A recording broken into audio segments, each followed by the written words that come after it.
Hello, everyone, and welcome to Stoic Dialogue, ancient philosophy for the modern mind, where we transform philosophy into deep dialogues that can change your life. Sounds pretty ambitious. Well, we like to think big around here. I like it. Today, we're going deep with 10 powerful lessons from Marcus Aurelius' Meditations. Marcus Aurelius. Yeah, an ancient text that's surprisingly relevant even in today's crazy world. You know what's wild about meditations? What's that? It's not just some dusty old book of sayings. Oh. It's like this practical toolkit for dealing with the stuff we all face. So you're telling me this Roman emperor can help me with my insane commute and that to-do list that never ends? You better believe it. Yeah. The first lesson is about living according to your true nature. Okay, I'm listening. Aurelius says, the life of each person is what their thoughts make of it. Think about that for a second. It's not about what's happening around you, but how you see it. So if I keep telling myself I'm stressed, I'm just creating more stress. Exactly. But it's deeper than just positive thinking. He's talking about lining up your actions with what you truly value and are passionate about. Okay, I'm with you. And you know, our second source actually tells the story about a guy named Alexander, Oh, yeah. who was a grammar teacher. Okay. He believed in correcting people's language gently, like focusing on their message, not just the mistake. That's a powerful example. Right, leading with kindness, Yeah. focusing on what truly matters. Makes you think. It does. I felt way more fulfilled when my work matches my values. There you go. But how do we even know what our true nature is? That's the question, isn't it? Yeah, with all the noise and distractions these days, it's easy to lose sight of what really matters. You gotta quiet the noise and tune into yourself. What makes you lose track of time? What did you dream of doing as a kid? Interesting. Those are your clues. And it's not about changing everything overnight. Just take small steps each day towards that authentic self. Like what kinds of steps? Maybe you carve out 15 minutes to write or paint or listen to music. I like that. Yeah. Small steps. Small steps. What small step can you take today to reconnect with what truly excites you? Okay, I'm taking notes. On to lesson 2. Controlling your emotions. I'll admit I could use some help with this one. Sometimes it feels like my emotions are driving the bus, and I'm just along to the ride. Emotions. They can be tricky. They can. Aurelius has this brilliant quote about this. The mind is dyed by the color of its thoughts. You're not stuck with your emotions. You get to choose how you respond. But how do you do that when you're in the thick of it? Like if you're stuck in traffic and already running late, it's hard not to let that frustration take over. Picture this. You're about to send an angry email. Been there. Take a deep breath. Step away from the computer and ask yourself, is this how I want to handle this? Will this email actually solve the problem? It's like hitting the pause button before you react without thinking. I've definitely sent emails I wish I could take back. It's like I wasn't even thinking. My emotions were running the show. Exactly. And that pause gives you space for a better response. And remember what our second source says about busyness? Fill me in. It can be an excuse to neglect those closest to us. Imagine you're at dinner with your family, but you're glued to your phone. Okay. You're so busy documenting the moment for social media that you miss out on actually experiencing it with them. Ouch. I've totally been there. Huh? Okay, so lesson 3. Don't obsess over the future. Letting go of that worry. I'm a pro worrier, always thinking about what could go wrong. Aurelius reminds us, life is what happens while you are busy making other plans. Have you ever been so worried about something that you missed out on enjoying the moment? Maybe you were stressing about a job interview or an exam so much you couldn't focus? Oh, totally. I remember prepping for this big presentation. Yeah. I was so worried about messing up, I barely slept.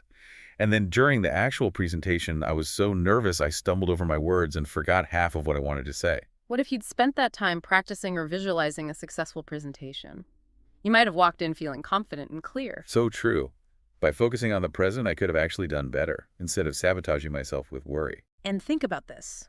When you worry about the future, you're basically borrowing trouble, creating suffering before it even gets here. What if instead you focused on being present in this moment? Savor each bite of your meal. Listen to your loved ones. Appreciate the beauty around you. I'm seeing how this all connects. Living in the present, controlling our emotions, aligning our actions with our values. It's all about creating a life that's more meaningful. It is. Okay, on to lesson 4. This one's about acceptance. Acceptance of what? Accepting what you can't control, Aurelius reminds us, do not worry about things you cannot change. Do what you can and let go of the rest. Easier said than done. There's so much in life we can't control. True. But when you resist what is you're creating suffering, it's like banging your head against a wall hoping it'll magically disappear. What if you accepted the situation, acknowledged your feelings, and then focused on what you could control? Give me an example. Okay, you're planning a big outdoor event and it starts pouring. You can't control the weather, right? Yeah. But you can control how you respond. You could get frustrated and cancel. Or you could embrace the challenge and find a creative solution. Like what? Move it indoors, set up a cozy tent, turn it into a rain-themed party. I love that turn lemons into lemonade. Exactly. Shift your focus from what you can't control to what you can. This applies to so much. You can't control traffic, but you can control your attitude while you're stuck in it. You can't control other people's opinions, but you can control how you respond to criticism. There you go. By accepting the uncontrollable, you free up energy to focus on what matters. Absolutely. This is starting to make me feel zen. Okay, let's keep going. Lesson 5. This one builds on acceptance. It's about embracing challenges. Embracing challenges. Aurelius said, "The impediment to action advances action. What stands in the way becomes the way." Wait, so obstacles are a good thing? That seems counterintuitive. Think about it. Challenges force us to grow, to innovate, to tap into our resilience. They push us out of our comfort zones and show us our hidden strengths. And challenges come in many forms. Like, There are external ones, like a difficult project at work or a financial setback, and internal ones like fear, self-doubt, procrastination. so many obstacles. So many. How do we embrace them, both internal and external? It's easy to say obstacles are opportunities, but harder to believe when you're in the middle of it. Shift your perspective. Instead of roadblocks, see them as stepping stones. Ask yourself, what can I learn from this? How can I use this to grow stronger and wiser? I like that I'm starting to see how this Stoic mindset can be empowering. Instead of feeling defeated by challenges, we can actually use them to our advantage. You got it. Okay, I'm ready for lesson 6. What's next on our Stoic adventure? Self-discipline. Self-discipline. That inner strength to stay focused on what matters, even with all the temptations and distractions around us. Aurelius teaches, what is in your power is your own attitude. What is not is everything else. This is where I struggle. Yeah. It's so easy to get pulled away from my goals by all the shiny distractions. And that's a common struggle, but self-discipline is like a muscle. The more you use it, the stronger it gets. What are some small acts of discipline you can build into your day? Good question. Maybe waking up 15 minutes earlier to meditate or exercise. Maybe resisting the urge to check your phone every 5 seconds. Little things that make a big difference. Exactly. It's about making conscious choices even when they're not the easiest or most fun in the moment. And those choices add up to a life you love. Right. It's not just about achieving goals. It's about mastering your thoughts and emotions, staying true to yourself even when no one's watching. Powerful stuff. I'm feeling inspired to step up my self-discipline game. Okay, let's dive into lesson 7. This one is about finding peace amidst the chaos. Cultivating serenity in the face of adversity. Aurelius guides us with this. When you encounter an obstacle, accept it as part of your journey. But how do you stay calm when everything feels like it's falling apart? Think about a time when you were super stressed, maybe stuck in traffic, or you had an argument with a colleague. How did you react? Did you lose it, or did you find a way to stay grounded? Honestly, I probably lost it. I get flustered easily, especially when things feel out of control. What if instead of reacting, you took a moment to pause and just observe your thoughts and emotions? What if you asked yourself, is this truly a disaster, or am I blowing it out of proportion? I think I do catastrophize things, make them seem worse than they are. And that creates unnecessary stress and anxiety. Remember the story of Thomas Edison's lab fire? Remind me. Instead of freaking out about losing years of work, he saw it as a chance for a fresh start. Wow. What was his mindset? How can you apply that to your own challenges? Instead of seeing setbacks as failures, we can see them as chances for growth and renewal. Exactly. Finding that inner strength to weather the storms of life with grace and resilience, serenity isn't about suppressing your emotions. It's about acknowledging them, accepting them, and then choosing a response that reflects your values. This is so empowering. I'm starting to see how these Stoic principles can really help us through life's ups and downs with more peace and balance. Sure. Okay, I'm ready for lesson 8. What's next? This one's a feel-good lesson. The power of gratitude. Gratitude. Aurelius observed, men are more disappointed by what they lack than by what they have. So true. We're so focused on wanting more that we forget to appreciate all the good stuff we already have. I'm definitely guilty of that. I get caught up chasing goals and forget to enjoy the simple joys of life. It's a trap. But gratitude is the way out. It's about shifting your focus from what's missing to what you already have. What are you grateful for right now in this moment? Hmm. Let me think. Could be something small. A warm cup of coffee, a sunny day, hearing your loved ones laugh. When I appreciate the little things, it changes my whole mood, makes me feel more content. And gratitude has amazing benefits backed by science. Studies show it can make you happier, reduce stress, improve sleep, and even strengthen your relationships. Wow, I had no idea it was that powerful. It is. So how do we get more gratitude in our lives? Is it as simple as saying thank you more often? It can be. Start by noticing the good things no matter how small. Keep a gratitude journal. Write thank you notes. Take a few minutes each day to think about what you're grateful for. Like a daily dose of happiness. Okay, on to lesson 9. This one is about self-reflection. Taking a look inward to help you grow, Aurelius advises. Review your day before going to sleep. Think about what you did well, what you failed at, and what you could improve. Like a nightly check-in with yourself. Yeah. A time to reflect on your actions. Think of it as course correction. Did you live up to your values today? Were you kind to others? Did you make choices that support your goals? I've had days where I felt off track, like I wasn't being my best self, but I never really thought about why or how to fix it. That's where self-reflection comes in. It's a chance to learn from mistakes, celebrate successes, and make adjustments as needed. Imagine you're reviewing your day and you realize you overreacted to a colleague's mistake. Take a moment to understand why. What were you feeling? What could you have done differently? It's about understanding yourself and using that knowledge to become a better person. Exactly. And it doesn't have to be formal. Just 5 minutes before bed can be valuable. Okay, adding that to my to-do list. Nightly self-reflection check. All right, we've made it to our final lesson for this deep dive, the importance of detachment. This one seems tricky. Don't we need to be attached to things to care about them? Aurelius is talking about a different kind of detachment. He says, don't cling to what doesn't have value. Choose what is useful and meaningful. It's about letting go of what's holding you back, what's draining your energy and keeping you from living a fulfilling life. So not about becoming robots, it's about choosing where we put our energy. Exactly. Imagine clinging to a job you hate. You stay because you're afraid of change or attached to the status, but by holding on, you're preventing yourself from finding something you truly love. It's like we can get so attached to things, possessions, relationships, even our own identities, that we lose sight of what matters. And that attachment can cause a lot of pain. What if you practice detachment from the outcome of that work project? You do your best, but you let go of needing a specific result. You trust that whatever happens, you'll learn and grow. Okay. Or what about detaching from the need for constant validation on social media? Ooh, that's a tough one. Imagine the freedom, letting go of those attachments. Well, that's powerful. It's about releasing our grip on things that aren't serving us and making space for something better. It all ties together.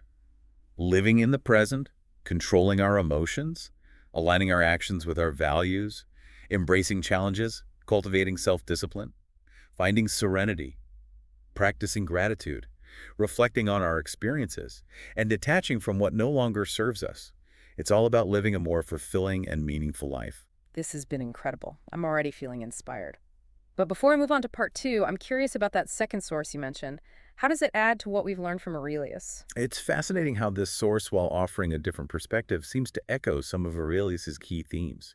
It goes deeper into relationships and offers more guidance on handling tough situations. We'll explore all of that in part 2. Stay tuned, folks. This conversation is just getting started. Welcome back to Stoic Dialogue, ancient philosophy for the modern mind. It's amazing how these Stoic ideas from so long ago still have so much to teach us about living well today. It's like they figured out the good life back then, and we're just catching up. So you mentioned some interesting things from our second source about relationships. I'm all ears, because relationships can be amazing, but also a huge headache. Absolutely. This source goes deep into the human heart, all its beauty and messiness. Like it talks about how we use busyness as an excuse to neglect the people we love. Oh man, that's so true. Easy to fall into that trap in our fast-paced world. It is. It reminds us that real connection takes time and presence. Like Aurelius's ideas about living intentionally. Exactly. We get so busy with achievements and to-do lists that we forget to nurture the relationships that truly matter. It happens to the best of us. I know I catch myself scrolling through social media instead of having a real conversation with my partner. It's a common struggle. But the good news is awareness is the first step. What's cool is this source doesn't just point out the problem. It offers a solution. I like solutions. Me too. What of it? It calls us to be present in our interactions, to really listen to and appreciate the people in our lives. I can get behind that. Right, like what Aurelius emphasized about virtue and living in harmony with nature. So it's not just about spending time with people, but being present when you are with them. Right there with you. Put down the phone, make eye contact, really listen to what they have to say. Little things that make a big difference. Exactly. Cultivating those connections that strengthen our bonds and bring more joy. And speaking of challenges, this source also encourages us to embrace criticism. Embrace criticism. Nobody likes criticism. I hear you, but it suggests we see it as a chance to grow instead of a personal attack. That's a tough one. Our instinct is to get defensive. It is. But this source reminds us that sometimes those critiques, even if they're not said perfectly, can have valuable insights that help us learn. Like seeing yourself through someone else's eyes. What if instead of getting defensive, that feedback sparked some self-reflection? Okay, yeah. Right.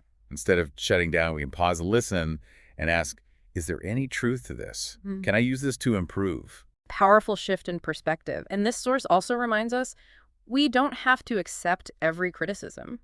It encourages discernment. Discernment. Which goes back to Stoic teachings about focusing on what we can control.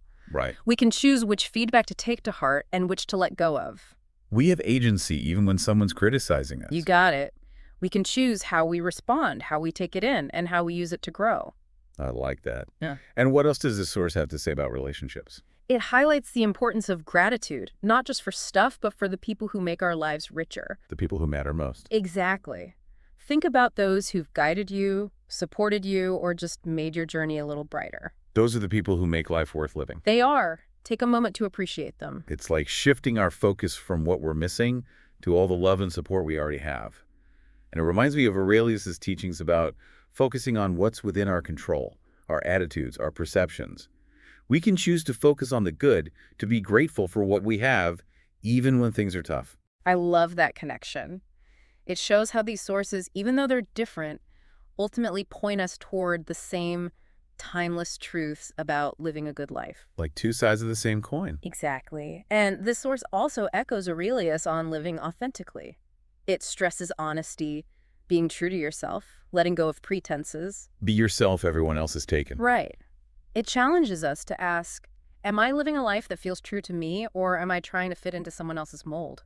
Deep question. It is. It encourages us to listen to our gut, find our own gifts, and share them with the world. That takes guts to be yourself, even if not everyone gets it. It does, but it also brings a deep sense of freedom and fulfillment. Freedom and fulfillment. That's what it's all about. And this source reminds us it's an ongoing journey, being open to new experiences, learning and growing. Always evolving. Always. So it's not just about finding ourselves, but about continuing to grow and change. Exactly. And part of that journey is encountering difficult people. Oh, yeah. Those energy vampires. The gossips, the hypocrites, the ones who are never happy. You know them. We all do. Yeah. They can suck the joy out of any room. But this source offers guidance on how to handle them with grace. So it's not about pretending they don't exist. It's about having strategies to deal with them. Exactly. It suggests approaching them with understanding. Understand. Recognizing their behavior might come from their own struggles, not just meanness. Hurt people, hurt people. It's about choosing compassion, even when it's hard. That's a tough one, but so important. And it reminds us we don't have to let their negativity affect us. We can protect ourselves by setting boundaries, choosing our battles, and not getting sucked into their drama. Taking back our power. Exactly. We have a choice in how we respond to the world, even when faced with difficult people. We can choose to rise above and keep our own sense of calm. I like that.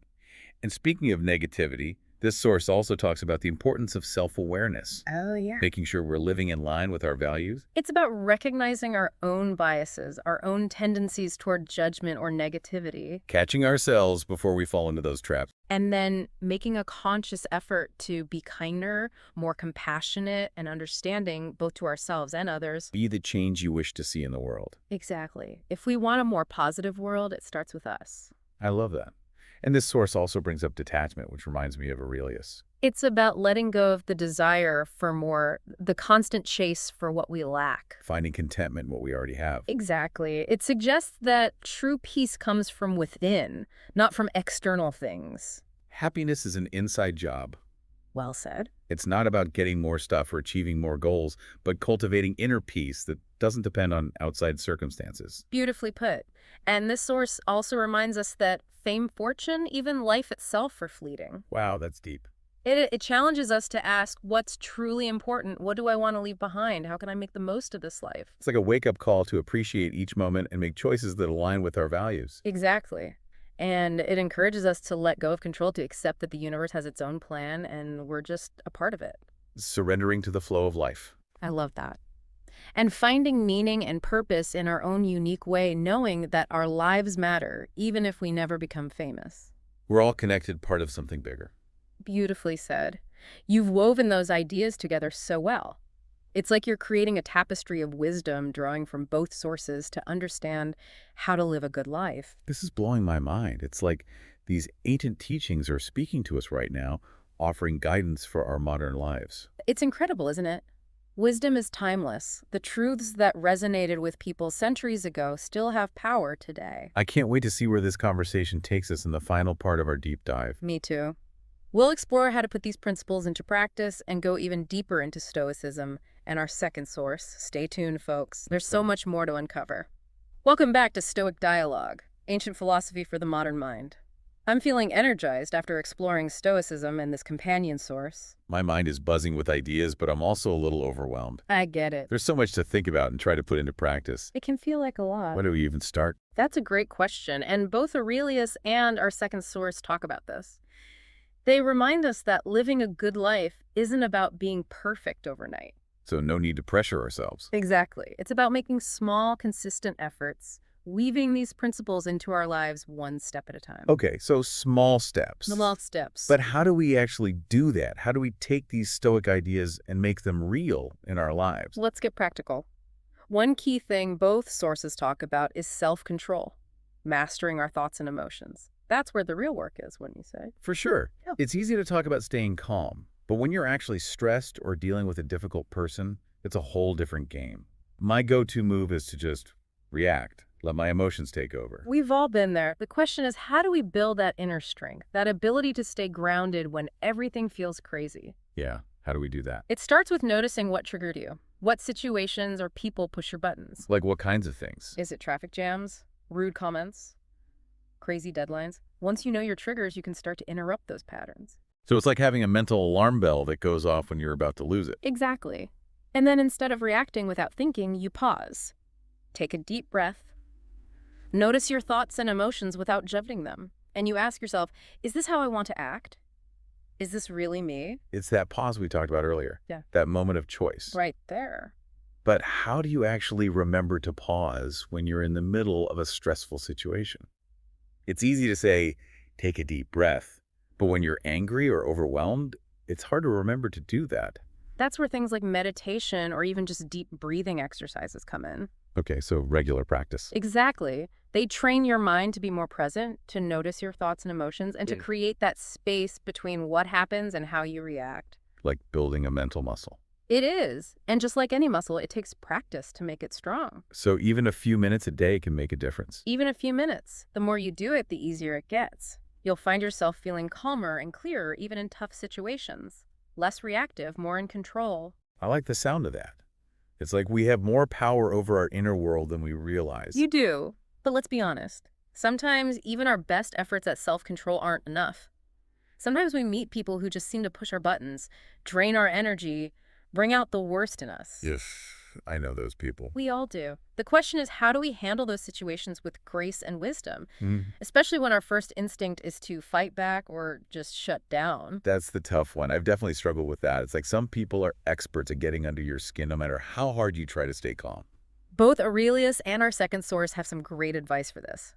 First, remember, you can't control other people. You can't control how other people act. You can't force them to be kind or understanding. The only thing you can control is your own reaction. Focusing on what we can control. Exactly. And that doesn't mean you have to put up with bad behavior or let them walk all over you.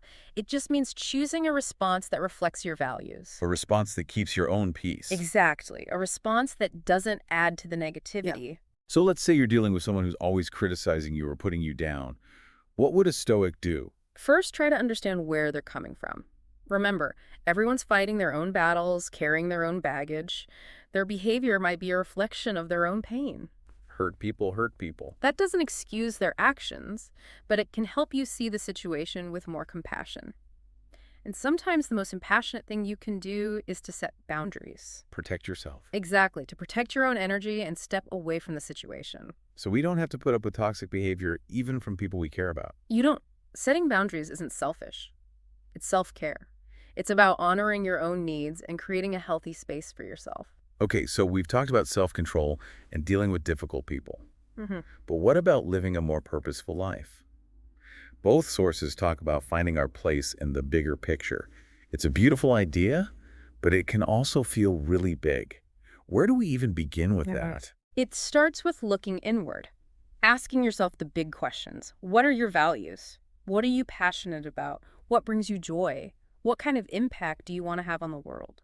Getting clear on what matters most. Exactly. And once you have a sense of direction, you can start making choices that reflect those values. The choices that align with our true selves. Maybe that means changing your career or your relationships or even just your daily habits. It's about living a life that feels true to who you are. To making choices that matter both to us and to the world around us. It doesn't have to be some huge grand gesture. It can be volunteering in your community, supporting a cause you care about, or even just being a kinder person in your everyday life. Every act of kindness, every connection makes a difference. We all have the power to make a difference. You do. And it's about finding joy in the process of becoming the best version of yourself. Life is a marathon, not a sprint. There will be setbacks, challenges, moments of doubt. But with these Stoic principles, with inner strength, resilience, and wisdom, you can navigate those challenges with more grace and purpose. This has been amazing. I feel like I've learned so much. But I have one last question. Both sources talk about accepting what we can't control, surrendering to the flow of life. But how does that fit with wanting to make a difference, to change the world? That's the paradox, isn't it? We can make choices and take action, but we're also part of something much bigger that we don't fully understand. It's about finding that balance, acting with intention, while also letting go. Doing our best, following our hearts, and trusting that things will work out. I love that. It's about embracing the journey with all its ups and downs, knowing that even when things don't go as planned, there's a wisdom at work that we can't always see. This has been such a thought-provoking conversation. Thank you so much for sharing your insights. My pleasure. And remember, this is just the beginning of your Stoic journey. Keep exploring, keep questioning, keep practicing, and you'll be amazed at how you transform and how you change the world around you. Thank you for joining us on this deep dive into Stoic wisdom. We hope you've enjoyed it as much as we have. Until next time, keep seeking, keep growing, and keep living a life that is true to you. Don't forget to subscribe and hit the notification bell so you don't miss our upcoming videos. Stoic Dialogue, Ancient Philosophy for the Modern Mind. See you next time.